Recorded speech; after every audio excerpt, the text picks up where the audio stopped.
Hey guys, welcome to another episode of Gosport Junction. We're back again. It has been a fair while. I was looking back just a little bit ago and realised it was January that I got the last update out. So thought it's about time. It is November now, so obviously it's been quite a while, but a lot has changed. I've moved back to the UK now with my wife. We're kind of living out suitcases and stuff still, not particularly close to getting our own place yet, but obviously when we do, then I can hopefully get started on the layout finally. We've got a lot of great plans, got a lot of I suppose energy and enthusiasm for it, and I've been watching a lot of videos on YouTube recently to continue to keep the bug and the enthusiasm for it going, and I've been inspired by a lot of great channels, and so I just wanted to give a couple of them a shout out. I mentioned Everard Junction before in previous videos, but today I really wanted to give out a shout to Dave at Dean Park Station. He's been creating some fantastic videos, and his layout's starting to, well, it already looks great, but it's really just coming to life, and he's really starting to get a lot done and get a lot get to a stage where actually he's going to be getting closer to a complete layout, and it's just brilliant to watch. And I've spoken to him a little bit on Facebook as well, which has been great to have that sort of contact. So Dave, big shout out to you. Cheers, mate. Really appreciate that. And the other one that I really wanted to give a shout out to is Simon Shed, and I know he went through a bit of a period where he just wasn't in the zone, but he's come back and he's full of enthusiasm, and his Shed Valley Railway layout in Engage is just fantastic, and it really is looking good, and it really inspired me to get mine going and stuff. So two shout outs to Simon and Dave. They're great guys, and hopefully my channel can one day be as good as theirs. So anyway, enough of the shout outs. I wanted to kind of give you a little bit of an update, because something quite cool happened, quite big, I suppose, in the sort of, I don't know, grand scheme of things in terms of the layout. And that was about a month or two ago. Yeah, it must have been about 2 months ago now. That's how long it's taken me to do this video. I went to a model railway show, one of the local ones in Fareham, on the south coast of England, and took my nephew, and we went around, had a look at the layouts. He got to drive a Thomas, which was great, a Thomas the Tank Engine. He loved that. Didn't stay too long, about 15 minutes, but to be fair, I was trying not to go around the trade stalls, because I knew I'd see bits I would think, oh yeah, I'd like that, and I like that, and I'm just not really in the position to be buying stuff at the moment. However, I did think to myself, well, as my birthday was coming up, and I thought, well, if I do see this one particular train set, then I will go ahead and get it. I've seen it online on Rails at Sheffield and such and such, other websites and stuff, and I thought, right, I'm gonna get it if I see it and it matches the online price, which was about £178, £180, something like that. So, right, I went round and I saw one of the big traders had got one of the Bachmann sets, and so I went up to the guy and I said, oh, just out of interest, do you have this particular set? And he said, oh yeah, we've got that in Engage. Perfect, I said, and that is the Capital Connection box set. I'm just going to hold that up there. And I'd seen this online, and I thought, this looks like a great box.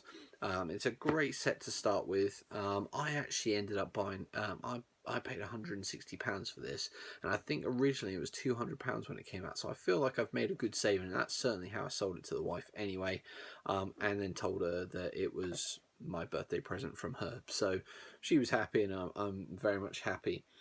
And it's great. And just to show you that again, it comes with a Class 47 engine, and to this point I'd shown you the wagons, the goods wagons that I'd picked up before one Christmas while I was back home, but I didn't have an engine, so nothing to pull them, nothing to pull anything, nothing go around the layout.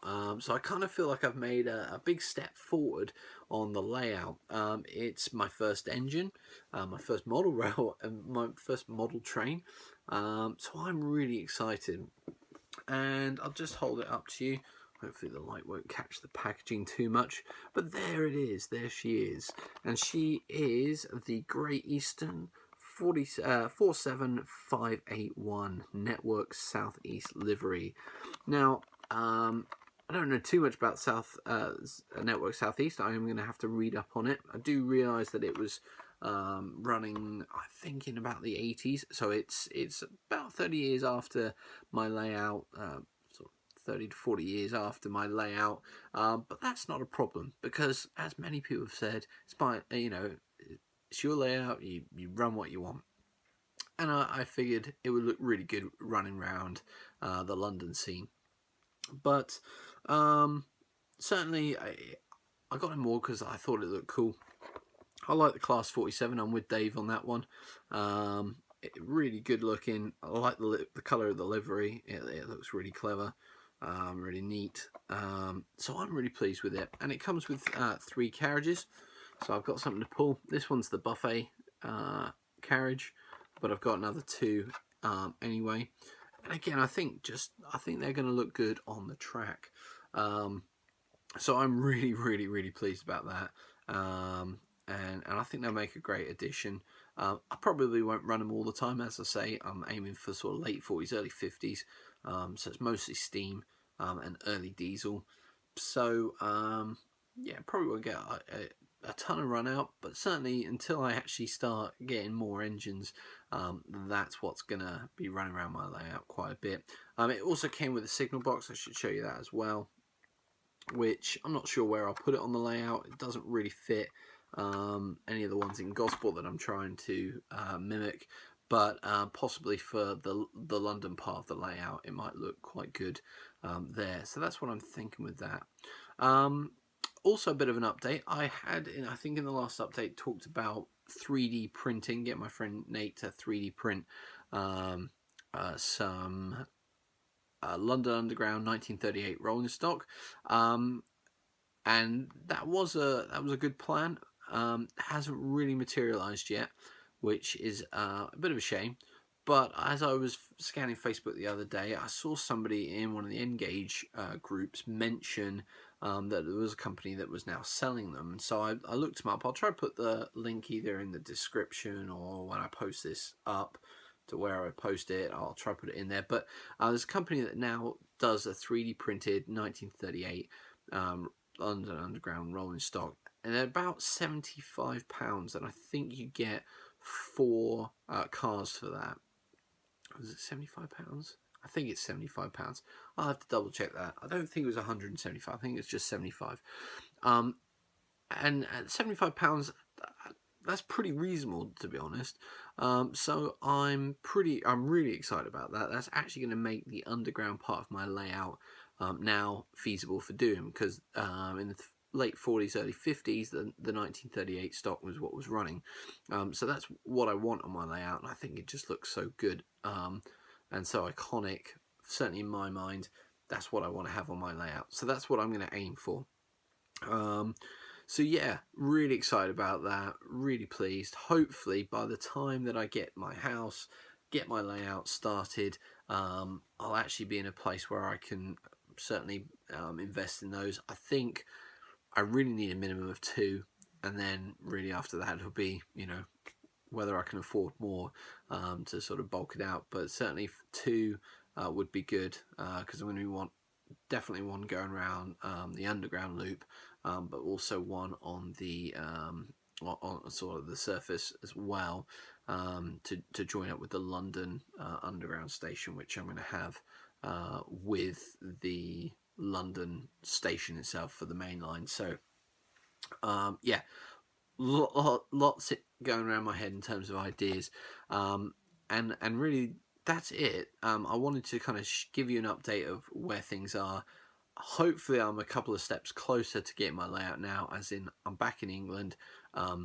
Once I sort of job situation is complicated, but hopefully I'm getting pretty close to actually the sort of job that I want to end up doing full time, permanently, long term, which should hopefully also be well paying enough that I can get a decent size house, or at least get a house with some space that I can actually use for the model railway, whether that's a shed, a garage, or a loft space, or I doubt very highly it's going to be a room. So it's either the loft, the garage, or the shed, and we'll see where whether that happens. It should happen. It hopefully will happen, but obviously that's down the line. So, yeah. 1938 rolling stock is now available. If you're interested, you can always put a note in the comments, and I can give you the link for that. Got the Class 47 and the 3 carriages plus the signal box. I'm really pleased, guys. I'm full of enthusiasm. Please check out what did I say? I said Dave at Class 47, and that is I keep forgetting this. Dean Park Station. That's it, Dean Park Station. And also check out Simon at Simon's Shed, which is a lot easier to remember, but just as good as Dean Park Station. So check those two out. Thanks for sticking with me. If you've liked this video, as always, please like, comment, share it, and obviously if you like what I'm doing or trying to do here, please feel free to subscribe to the channel. And we'll see you soon, hopefully sooner, but probably now, maybe in the new year, for the next episode. I'm hoping, as I said, or I haven't said, hopefully I'll pick up some sort of controller, sort of power source, get some track out, and yeah, hopefully do a bit of a running session for you. So anyway, until then, take care, have a lovely Christmas, and we'll see you soon. All right, bye.